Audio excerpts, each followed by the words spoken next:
بہت شکریہ تمام سپانسرز کا جنہوں نے ہم کو تعاون دیا. I don't have words. ظاہر ہے آج کل وقت کا مقابلہ سخت چلتا چلا آ رہا ہے. جناب کرامت اللہ غوری صاحب میرے ساتھ تشریف فرما ہیں، امبیسڈر ہیں، اور جیسا میں نے آپ کے ساتھ شیئر کیا آج کے پروگرام میں انشاءاللہ تعالی ہم آپ کی ملاقات ایک اور امبیسڈر سے بھی کرائیں گے. بیفور اس کے کہ میں امبیسڈر صاحب کی طرف لے کے چلوں، ایک میرے ساتھ آپ کا کمٹمنٹ تھی کہ صاحب جنریشن زی کیا کمال کی جنریشن ہے. آپ امیجن کیجئے گا، اب یہ جنریشن زی، مجھے پتہ ہے کہ آپ تمام لوگوں کو علم ہے کہ جنریشن زی یہ 2000 سے بعد پیدا ہونے والے بچے ہیں، اور جنہوں نے اپنے بلبوتے کے اوپر تبدیلی لے کے آئے. ایک ملک میں نہیں، بہت سارے ممالک میں جنریشن زی، اس کو جنریشن زیڈ کے نام سے بھی لکھا جا سکتا ہے، اور یعنی میلینیئرز ان کو کہتے ہیں، میلینیم کے بچے ہیں. اور جنریشن الفا سے یہ پہلے پیدا ہوئے ہیں، 2000 کے بعد، الفا 2001 2002 کے بعد. یہ نسل ڈیجیٹل دور میں پلی بڑھی ہے، اور ٹیکنالوجی اور سوشل میڈیا سے گہری واقفیت اور ٹیکنالوجی اور سوشل میڈیا کے سر کے اوپر ہی ناؤ جنریشن زی براٹ اندر چینج. میڈغاسکر میں آپ کو پتہ ہی ہوگا کہ انہوں نے جس طرح سے جنریشن زی کی بغاوت سے ایک اور حکومت کا تختہ الٹ گیا. میڈغاسکر کے صدر ملک چھوڑ کر فرار ہو گئے. مشرقی افریقہ کے ملک میڈغاسکر کی حزب اختلاف کے رہنما اور دیگر عہدیداروں نے دعویٰ کیا ہے کہ صدر اینڈری راجویلینا ملک چھوڑ کر فرار ہو گئے. دنیا بھر میں جنریشن جی یعنی نوجوانوں کی قیادت کی بغاوتوں کے نتیجے میں چند ہفتوں کے اندر گرنے والی دوسری حکومت ہے. ایک تو وہ ہمارے علاقے میں یہ حکومت گری تھی. رائٹرز کی رپورٹ کے مطابق حزب اختلاف کے سربراہ انہوں نے بتایا کہ صدر اینڈری جو ہیں اتوار کو ملک چھوڑ کر فرار ہوئے، جو فوج کے کئی یونٹس نے بغاوت کرتے ہوئے مظاہرین کا ساتھ دینا شروع کر دیا. ہم نے صدارتی عملے سے رابطہ کیا، انہوں نے تصدیق کی کہ صدر ملک چھوڑ کر بھاگ چکے ہیں. پیر کی شب فیس بک پر قوم سے اپنے خطاب میں صدر نے کہا تھا کہ انہیں اپنی جان کی حفاظت کے لیے کسی محفوظ مقام پر منتقل ہونا پڑے گا، گو کہ انہوں نے مقام کا اظہار نہیں کیا تھا. صدر فرانسیسی فوجی طیارے پر فرار ہوئے. مڈغاسکر افریقہ کے صدر ہیں اور فرانس کے طیارے پر یہ فرار ہوتے ہیں. رائٹرز کو بتایا گیا کہ صدر جو مڈغاسکر کے ہیں اتوار کو فرانسیسی فوجی طیارے میں سوار ہو کر مڈغاسکر سے فرار ہوئے. فرانسیسی ریڈیو نے بتایا کہ انہوں نے فرانسیسی صدر ایمانوئل میکرون کے ساتھ ایک معاہدہ کیا تھا.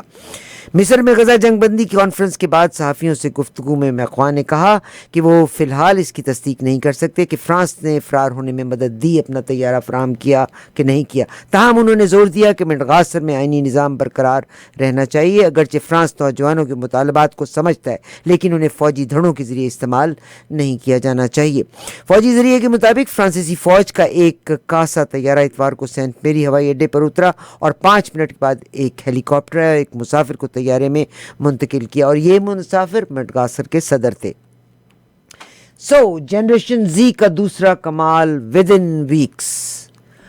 I have a wonderful guest of mine that is ہمارے امبیسڈر رہے ہیں جناب کرامت اللہ غوری صاحب. سر آپ کو خوش آمدید. السلام علیکم ورحمۃ اللہ وبرکاتہ. وعلیکم السلام ورحمۃ اللہ وبرکاتہ. عارفہ بی بی، میرا تعلق تو جنریشن زیڈ سے نہیں ہے، میں تو بہت پرانی نسل سے ہوں. لیکن میں یہ کہوں گا کہ ہمارے آس پڑوس میں، پاکستان کے آس پڑوس میں یہ جو جنریشن زیڈ ہے وہ اپنا کام دکھا چکی ہے. لیکن پاکستان کی جنریشن زیڈ ہے کہ وہ اب تک اے پر کھڑی ہوئی ہے، وہ ہل کے نہیں دیتی. وہ مجھے تو یاد آ جاتی ہے وہ کہاوت کہ زمین جنبد نہ جنبد گل محمد. تو پاکستان کی جنریشن زیڈ یا زی کب جاگے گی؟ یہ لمحہ فکریہ ہے میری نسل کے لیے، اس لیے کہ ہم لوگ تو اب بوڑھے ہو چکے ہیں. ہماری تمام تر امیدیں اپنی اس نئی نسل سے وابستہ ہیں، لیکن وہ نئی نسل ہے کہ بیدار ہو کے نہیں دیتی. مجھے نا آپ جب یہ بات کر رہے ہیں نا دونوں لائٹر موڈ، مجھے یاد آتا ہے ہم تو پڑھاکو بچے ہوا کرتے تھے, سائنس کے اسٹوڈنٹ ہوا کرتے ہوتے تھے. اس زمانے میں ابھی یہ ضیاء الحق کا دور نہیں آیا تھا, اور جو اسٹوڈنٹ یونینس تھیں وہ ختم نہیں ہوئی تھیں. تو وہ جو جوش دلانے والے ہوتے تھے نا, جیسے آپ کہہ رہے ہیں زی اٹھی نہیں, تو وہ ہم بیچارے بھی دیکھنے کے, تماشا دیکھنے کے چکر میں آگے چلے. مجھے ایک دفعہ کا یاد آتا ہے, اور توبہ استغفار, ایک ہی دفعہ یہ غلطی کی تھی, دوبارہ کبھی نہیں کی جی. ہم بھی ان کے نعروں کے پیچھے لگ کے چل گئے, ہم تو دیکھنے کے لیے, تماشا دیکھنے کے لیے گئے تھے. اس کے بعد جب پولیس آئی اور گولی وولی چلی, تو آپ یقین کیجئے گا وہ جو کال دینے والے تھے وہ تو سارے غائب ہو گئے ہوئے تھے. آپ نے بھی یونینز دیکھی ہوں گی, اسٹوڈنٹ یونینز دیکھی ہوں گی, وہ سارے غائب ہو گئے تھے. وہ بیچارے جو پڑھاکو بچے تماشا دیکھنے والے تھے ان کو پھیٹی لگ گئی. مجھے یاد ہے گولی چل گئی. ہمارے ساتھ ایک ہماری کلاس میٹ ہوا کرتی ہوتی تھی, تو وہ گر گئی. اب اس کو کہیں اٹھو بھاگنا ہے, تو وہ کہے مجھے گولی لگ گئی ہے, میں اٹھوں کیسے؟ تو سر میرا خیال ہے پاکستان بیچارہ تو پہلے ہی بڑے انتشار کا شکار ہے, بڑے انتشار کا شکار ہے. اللہ کرے کہ ایمیکیبل چیزیں حل ہوں. I doubt it very much کہ گولی چلنا اور یہ چیزیں حل ہیں. یہ جگ ہسائی زیادہ ہے. یہ بھی انتشار خود پیدا کرتا ہے, نہیں خود مگر کا پیدا کرتا ہے. اس لیے وہ جو میں جنریشن زیڈ کی, پاکستان کی جنریشن زیڈ کی بات کر رہا تھا, وہ میں لائٹر نوٹ پہ نہیں کر رہا تھا. مجھے افسوس ہے کہ پاکستان کی نئی نسل بیدار ہو کے نہیں دیتی. وہ اس طرح کے بیداری قوت کا مظاہرہ نہیں کرتی جس کا مظاہرہ بنگلہ دیش کے نوجوانوں نے کیا, نیپال کے نوجوانوں نے کیا, اور جو ابھی جو تم کہانی بیان کر رہی تھی مڈغاسکر کے نوجوانوں نے دیا. اور پاکستان میں یہ کیوں ہوا؟ دیکھو, میرے زمانے میں, میں جب یونیورسٹی میں پڑھتا تھا اس وقت تک اسٹوڈنٹس یونین فعال تھی. بلکہ پاکستان میں مشہور تھا کہ جو سیاسی تحریک کراچی سے شروع ہوتی تھی وہ کامیاب ہو جاتی تھی. اس کے بعد ہمارے جو پہلے عسکری طالع آزما تھے جنرل ایوب خان, انہوں نے اسٹوڈنٹ یونین پر پابندی لگا دی, اور آج تک وہ پابندی برقرار ہے. تو نہیں سر, انہوں نے نہیں. ہمارے زمانے میں اس زمانے کی اسٹوڈنٹ نہیں جس زمانے کی آپ بات کر رہے ہیں. 77 میں یونینز تھیں, بالکل یونینز تھیں. یہ ضیاء الحق کے دور کے آخر میں آیا تھا جس میں بلاک ہوا تھا. پہلی پابندی ایوب خان نے لگائی تھی. اس کے بعد ضیاء الحق نے اپنے دور میں اس پابندی کو تازہ کیا, اور اس کے بعد سے پاکستان کے نوجوانوں, اور یہ باقاعدہ منصوبے کے تحت کیا گیا ہے کہ پاکستان کی نئی نسل میں, پاکستان کی نوجوان نسل میں سیاسی شعور بیدار نہ ہونے پائے. اس لیے کہ سیاسی شعور کی پہلی جو سیڑھی ہے وہ تو کالجوں اور یونیورسٹیز کی اسٹوڈنٹس یونین ہوا کرتی تھی.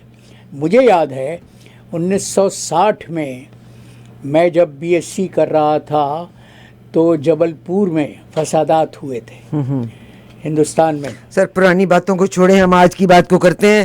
میں تو صرف اتنا کہنا چاہتی ہوں کہ پاکستان میں مذہبی انتہا پسندی اپنے عروج کے اوپر ہے. آپ دیکھیے کہ جتنے آپ کے مذہبی لیڈرز ہیں, ابھی بات کر رہے تھے 14 15 کروڑ کی گاڑیاں چلا رہے. وہ کہتے ہیں ہم رہتے تو 5 مرلے کے گھر میں ہیں, لوگ اپنا زیور تک اتار کے دے دیتے ہیں. جنونیت سر پہ سوار ہے. ملک میں اندرونی اور بیرونی خطرات ہیں. انتہا پسندی کو فروغ دینے والے کون ہیں؟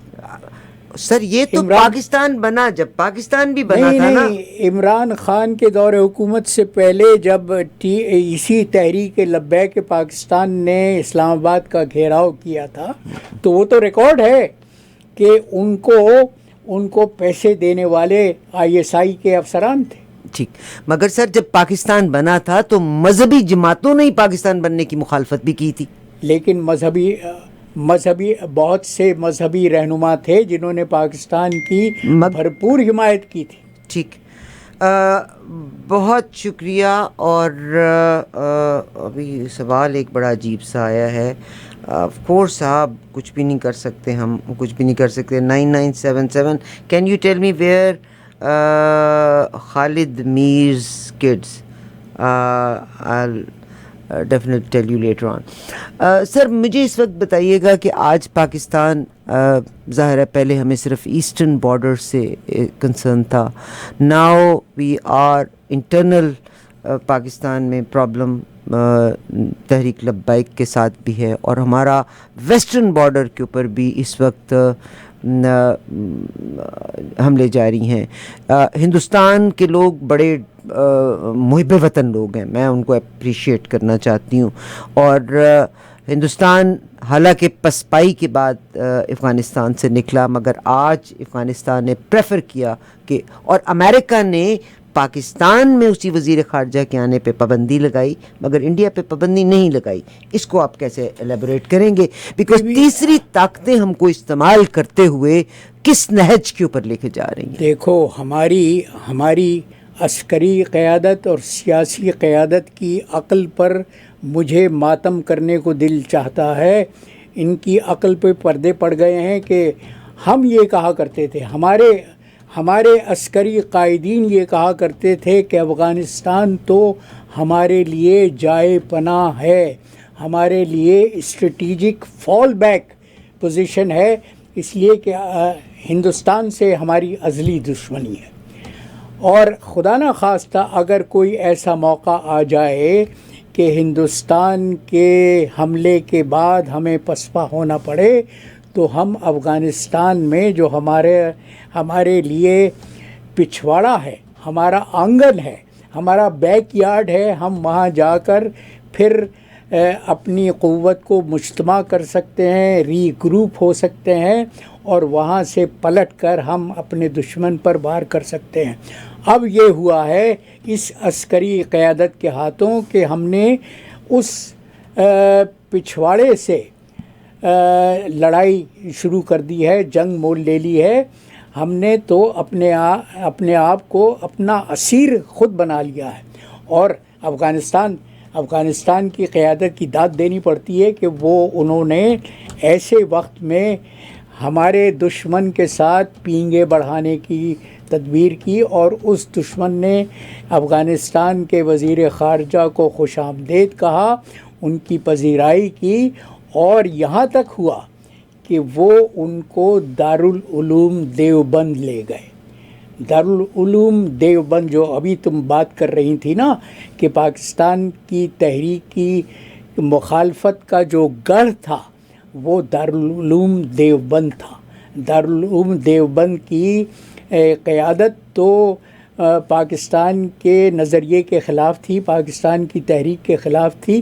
تو اس سے کیا اندازہ ہوتا ہے تمہیں کہ اب وہ دارالعلوم دیوبند کو وہ مرکز بنانا چاہتے ہیں. اور متقی نے کہا, ملا متقی نے جو افغانستان کے وزیر خارجہ ہیں, انہوں نے کہا کہ ہمارا دیوبند کے ساتھ اب روحانی اور دینی روابط استوار ہوں گے, اور ہمارے طلباء یہاں آ کر دینی تعلیم حاصل کر رہے ہیں. کوئی بات نہیں, اس کی قیمت بھی چکا لیں گے. آج تک سن لو میری بات, آج تک طالبان کے لیے جو دینی تدریس کا اور درس کا مرکز تھا وہ تھا اکوڑا خٹک میں جو حقانی مدرسہ ہے. اور حقانی مدرسہ بنانے والے پاکستان تو قیمت چکا رہا ہے, اب انڈیا بھی چکائے گا, پھر لے جائے دیوبند. میں تو کہتی ہوں اللہ کرے سارے دیوبند جاؤ. ہندوستان قیمت نہیں چکائے گا, پاکستان چکائے گا. فنیٹکس پیدا ہوں گے سر, وہاں بھی فنیٹکس وہاں تو فنیٹکس پیدا ہو چکے ہیں. بی جے پی کیا سمجھتی ہو؟ اتنا میرا خیال ہے کہ ہم کو پاکستان کو بھی اتنا, یس پاکستان نے قیمت چکائی مدرسے اور یہ چیزیں بنانے کے بعد. آج آپ امیجن کیجئے گا کہ انٹرنیشنل لیول کے اوپر جب آپ نے آنا ہے تو یو ہیو ٹو ہیو, آپ کی اچھی تعلیم ہونی چاہیے تاکہ انٹرنیشنل اسکیل کے اوپر آپ آگے بات کر سکیں. یہ جو مدرسے اور یہ لوگ ہیں دیوبند کے اوپر بھی جانے دیں, آپ دیکھیے گا everybody will pay the price, everybody. India کی گورنمنٹ, انڈیا کے لوگوں کو میں ڈیفینیٹلی اپریشیٹ کرتی ہوں, اپنے ملک کے لیے بڑا جذبہ رکھتے ہیں. آنیسٹ ٹو گاڈ مجھے پتا ہے آپ کا بھی دل جلتا ہوگا اس وقت جو کچھ پاکستان میں ہو رہا ہے, مگر اس میں مذہبی جنونیت، آپ امیجن کیجئے گا، یہ مذہبی جنونیت کی انتہا ہے کہ مذہبی شخصیات جو ہیں وہ بچیوں کو بھی پڑھاتے ہیں، ان کو رولتے بھی ہیں، اور پھر بھی ان کا کوئی کچھ نہیں کر سکتا. 4 دن بعد پھر لوگ اپنی بچیاں لے کے ان کے پاس چلے جاتے ہیں. بی بالکل درست کہہ رہی ہو تم، لیکن میرا استدلال تو یہ ہے، مجھے اس میرا تو آدمی یہ کا کہنا نام ہے بھول جاتا ہے. آپ کو نام کہ وہ یاد ہوگا، وہ کیا تھا وہ ٹوپی والا آدمی جس نے کہا تھا میں نے روزہ نہیں رکھا. وہ ان کو پروان چڑھانے والے کون ہیں؟ ان کو ہماری عسکری قیادت نے پروان چڑھایا، اس لیے کہ وہ یہ سمجھتے تھے کہ جو سیکولر جماعتیں ہیں، یہ سلسلہ شروع ہوا خاص طور پہ ذوالفقار علی بھٹو کی پھانسی کے بعد. اس کے بعد ایک تو سندھ میں کراچی میں MQM بنائی گئی، وہ اس کے بنانے والے ISI کے لوگ تھے، اس لیے کہ وہ سندھ میں جو نفرت کے شعلے بلند ہو رہے تھے، ان کا خیال یہ تھا کہ ان کو بجھانے کے لیے اردو بولنے والے کراچی کے مہاجرین کو پیپلز پارٹی کے خلاف لا کھڑا کیا جائے، اور اس طرح سے وہ جو کلونیل پالیسی تھی نا، ڈیوائیڈ اینڈ رول، تقسیم کرو اور حکومت کرو، اس پر آج تک چلتے رہے ہیں. ہماری عسکری قیادت آج بھی اسی فارمولے کو اپنائے ہوئے ہے کہ قوم کو تقسیم کرو اور حکومت کرتے رہو. بہت شکریہ آپ کا. مجھے بتائیے گا کہ مڈل ایسٹ کا معاملہ غزہ کے حوالے سے یورپین یونین بھی خائف ہے، جو غزہ کی رسپانسبلٹی ڈونلڈ ٹرمپ لے رہے ہیں کہ بھئی امریکہ اس کو ٹھیک کرے گا. What do you think? Benjamin Netanyahu, اگر تو یہ جنگ بندی ہر طرف سے ہو جاتی ہے تو بنجمن نتن یاہو کی آگے زندگی کوئی اتنی آسان نہیں ہے، بیکاز ان کو آلریڈی بہت سارے چارجز ان کے اوپر ہیں اور ان کو سزا بھی ہو سکتی ہے. And I believe so for that this جنگ ول نیور اینڈ، کیونکہ اگر غزہ کا معاملہ حل ہوا، غزہ میں آج بھی فوڈ سپلائی نہیں ہو رہی، اور غزہ کے بعد انہوں نے اردن کے اوپر حملہ کر دیا. آج بھی جو تازہ ترین پیش رفت ہے اس میں اسرائیل نے باقاعدہ ایک خط لکھا ہے اقوام متحدہ کے سیکرٹری جنرل کو، اور میں آج سن رہا تھا اقوام متحدہ کے سیکرٹری جنرل کے جو نائب ترجمان ہیں، اسپوکسمین ہیں، وہ بنگلہ دیش کے میں جانتا ہوں، وہ فرحان کو، انہوں نے وہ خط پڑھ کے سنایا. اسرائیل نے کہا ہے کہ ہم جو منصوبے میں طے ہوا تھا کہ 600 ٹرک امدادی سامان کے روز غزہ میں جانے دیے جائیں گے، اس کو تعداد کو گھٹا کر 300 ٹرک کر دیا گیا ہے. اور اسرائیل نے جواز یہ پیش کیا ہے کہ حماس نے مرے ہوئے یرغمالیوں کی لاشیں اب تک پوری تعداد میں نہیں دے دیں. آج 4 آخری تھیں، وہ آ گئی، چار بھیجی ہیں. لیکن اسرائیل کا کہنا ہے کہ اور بھی لوگ ہیں، اور بھی مردہ یرغمالی ہیں جن کے لاشیں اب تک واپس نہیں کی گئی ہیں. کہنے کا مقصد یہ ہے کہ اسرائیل کے پاس تو ہتھیار ہے، اسرائیل کے پاس وہ کارڈ ہے جو ٹرمپ نے اس کے ہاتھ میں تھما دیا ہے کہ وہ کسی بھی جواز سے اپنی ذمہ داریوں سے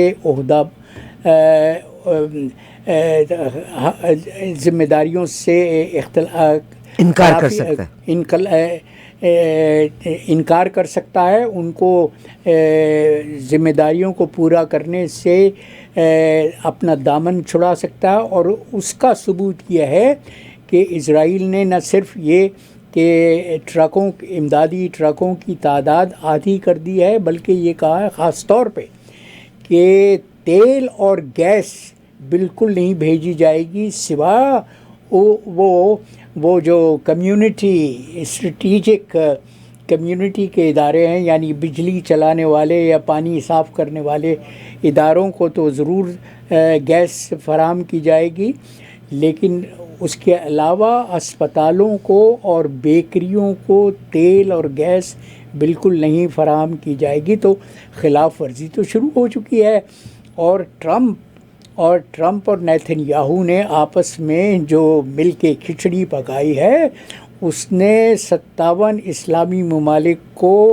ایک طرح سے بیوقوف بنا دیا ہے. سر ایک نہ دو 57 ورسز ایک, it doesn't make sense to me. تو یہ تو پھر آپ دیکھیں, پھر آپ مسلمہ کا نہیں, سن لو امت مسلمہ کی کے زوال کی یہ علامت ہے, بس یہ ٹھیک ہے, ثبوت پھر ہے. آنے دیں زوال. اس کی وجہ یہ ہے کہ آپ ایک امریکہ اسٹیو وٹکاف, کیونکہ اب انہوں نے لنک کر دیا ہے اس کو بائبل کے ساتھ. بائبل میں جو ان کے ایک امبیسڈر ہیں ان اسرائیل, انہوں نے بھی بائبل سے اس کو لنک کیا ہے. امریکہ میں بھی جو لوگ ہیں وہ یہ کہتے ہیں کہ ہماری ذمہ داری ہے کہ ہم نے یہودیوں کے ساتھ دینا ہے, اور جو ان کی پرومسڈ لینڈ ہے وہ ان کو لے کر کے دینی ہے, اور جو ان کو سپورٹ کرے گا وہ کامیاب ہوگا, جو نہیں سپورٹ. اینی ویز پاکستان, یہ 57 ملک نے معاہدہ دستخط کر دیا. 7 ملکوں نے ڈونلڈ ٹرمپ سے ملاقات کی اوول آفس میں جا کے, جس میں پاکستان واز ون. ٹھیک, the main countries, surrounding countries of, جو کہ امیجیٹ افیکٹ کیے ہوئے ہیں. Saudi Arabia is the main country. ٹھیک, کیا وجہ ہے کہ پاکستان میں تحریک لبیک جو ہے اب اس کے اوپر مظاہرہ کر رہی ہے کہ فلسطین کو منظور ہے کہ امن آ جائے, ہمارے بچے مرنے سے بچ جائیں. ان کو کیا پرابلم ہے کہ انہوں نے اپنے ملک میں فساد کھڑا کر لیا ہے؟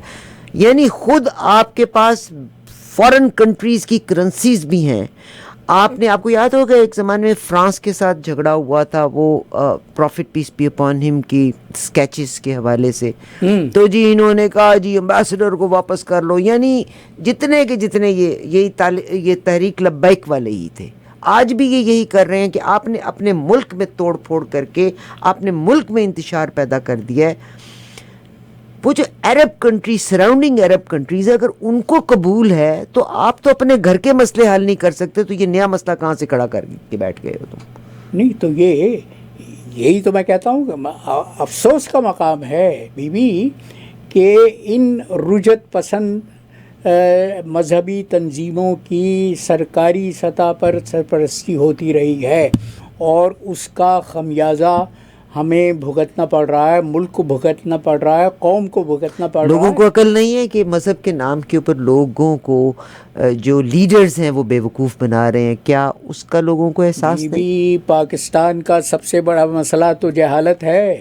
Thank you very much. جہالت اور مذہب کی غلط تعویلات. ٹھیک سے کیا فرمائیں گے میرے جیسے بندے کو, کیا کہیں گے؟ زندگی از ٹو شارٹ ٹو لیو. ہم انسانیت کو لے کے, میں تو یہ کہتی ہوں کہ اگر بر صغیر پاک و ہند کی ہی بات کی جائے, بجائے اس کے کہ میں انڈیا کے ساتھ بھی اپنی نفرتوں کو, ایک آدمی غلطی کر رہا ہے یا ایک ملک میں اگر یہ فنیٹزم ہے ہندوازم کا, ہمارے میں مسلمزم کا جو تحریک لبیک کر رہی ہے, ٹھیک, یہ ختم ہونا چاہیے. اور اگر یہ خطے کے تمام ممالک مل جائیں, وچ از, میری آواز تو نقار خانے میں طوطی کی آواز والی بات ہے, تو آئی تھنک کہ یہ ایریا اتنا اسٹرانگ ہوگا. ہمارا جو سینٹرل کیا بر صغیر پاک و ہند, ظاہر دنیا کی سیکنڈ ورلڈ پاور, چائنا وہاں ہے, رشیا وہاں پہ ہے, منرلز کے لیے اللہ تعالیٰ نے بڑے ذخائر دیے ہیں, نارتھ پول کا حصہ ان کے بیچ میں آ رہا ہے. تو آپ کو پتہ ہے کہ ویسٹ نے اور یورپ نے ہمیشہ پالیسی پلے کی ہے. This is all the policy. Again it can be my conspiracy from my side as well کہ بھئی چین سے نہ بیٹھو, آپس میں توڑ پھوڑ لگائی رکھو. نہیں تو اسرائیل کو قائم کس لیے کیا گیا؟ اسی لیے کہ عرب دنیا کے سینے میں ایک مسلسل خنجر بھونکا رہنا چاہیے. اسی لیے اسی طرح سے ہندوستان اور پاکستان میں جو دشمنیاں پیدا ہو گئی ہیں, جو دشمنیاں بڑھتے بڑھتے اب یہ صورتحال ہے کہ ہندوستان میں جس کو اپنے سیکولرزم پر فخر تھا اور دنیا اس کے سیکولرزم کی داد دیتی تھی, آج ہندوستان پر ایک مذہبی انتہا پسند جماعت قابض ہے, اور قابض یوں ہے کہ عوام کی تائید اسے حاصل ہے. تو یہ تو جو تم بات کر رہی ہو بیبی وہ آئیڈیل ہے، لیکن جو موجودہ صورتحال ہے، زمینی حقائق ہیں، وہ اس کے حق میں نہیں ہے. کوئی خوش آئند علامت ہمیں ایسی نظر نہیں آتی کہ جنوبی ایشیا کے یہ تمام ممالک ایک سطح پر جمع ہو جائے. سارک کا کیا حشر ہوا؟ بہت برا حشر ہوا. آج تک انڈیا نہیں آتا. 10 برس ہو گئے ہیں، سارک کی کوئی سربراہی اجلاس نہیں ہو سکا، اس لیے کہ ہندوستان جو سب سے بڑا ملک ہے، جو سب سے بڑا رکن ملک ہے سارک کا، وہ اس کے حق میں نہیں ہے. وہ ایک میز پر پاکستان کے ساتھ نہیں بیٹھنا چاہتا. تم نے دیکھ لیا کہ کرکٹ کے میدان میں کیا ہوا. مگر لوگ تو بہت محبت کرتے ہیں آپس میں. Politicians are playing around the people. لوگ محبت کرتے ہیں، ٹھیک ہے، عوامی سطح پر ایک دوسرے کے لیے خیر سگالی کا جذبہ ہے، لیکن میں پھر یہ کہتا ہوں کہ اکثریت جب اپنا اعتبار اور اعتماد ایک مذہبی انتہا پسند جماعت کو دے دے تو یہ کہنا بھی میرے خیال سے غلط ہوگا کہ عوامی سطح پر خیر سگالی کے جذبات ہیں اور عوام یہ چاہتے ہیں کہ مفاہمت پیدا ہو. اگر عوام کی اکثریت یہ چاہتی ہوتی کہ مفاہمت پیدا ہو تو وہ انتہا پسند جنونی مذہبی جماعتوں کی تائید نہ کرتے، انہیں اپنا ووٹ نہ دیتے. پاکستان کے عوام نے تو 2024 کے انتخابات میں یہ ثابت کر دیا تھا کہ وہ مذہبی جماعتوں کے حق میں نہیں ہے. اور دیکھو، یہ بھی پاکستان کی تاریخ ہے کہ آج تک کوئی مذہبی جماعت برسر اقتدار آنے نہیں پائی. پاکستان میں مذہبی جنون بے انتہا ہے، لیکن پاکستان کے عوام میں، پاکستان کے جمہور میں یہ کم از کم یہ سیاسی شعور ضرور بیدار ہے کہ وہ مذہبی جماعتوں کو اپنی قیادت کے لیے منتخب نہیں کرتے. بہت شکریہ جناب کرامت اللہ غوری صاحب. کوئی قطع اگر آج کے لحاظ سے آپ کا ہے تو پلیز شیئر کر دیجیے. آج کا قطع تو وہی ہے، وہ جو ہم نے اپنے پڑوسی افغانستان سے جنگ مول لی ہے، تو اسی کے پس منظر میں نے کہا ہے کہ پڑوسیوں سے لڑائی، بدیسیوں سے لگن. پڑوسیوں سے لڑائی، بدیسیوں سے لگن، کیوں اپنے طور غلامی میں ہو رہے ہو مگن. کیوں اپنے طور غلامی میں ہو رہے ہو مگن. حیات کا یہ وتیرہ ہے غیر فطری سنو. حیات کا یہ وتیرہ ہے غیر فطری سنو. یہ خار پہلو میں پیدا کرے گا جلد چبھن. تو ہمیں اب یہ اندازہ نہیں ہے کہ ہم نے کیا خطرات مول لے لیے ہیں افغانستان سے لڑائی. بہت شکریہ. اللہ تعالیٰ بہتر کرے گا. کرامت اللہ غوری صاحب سے ہم نے out of time. Thank you very much. دعا کرتی رہو، لیکن اللہ بہتر کرے گا. دعاؤں سے کام نہیں چلتا. بالکل چلے گا. چند ایک sponsors will come back. Stay tuned please.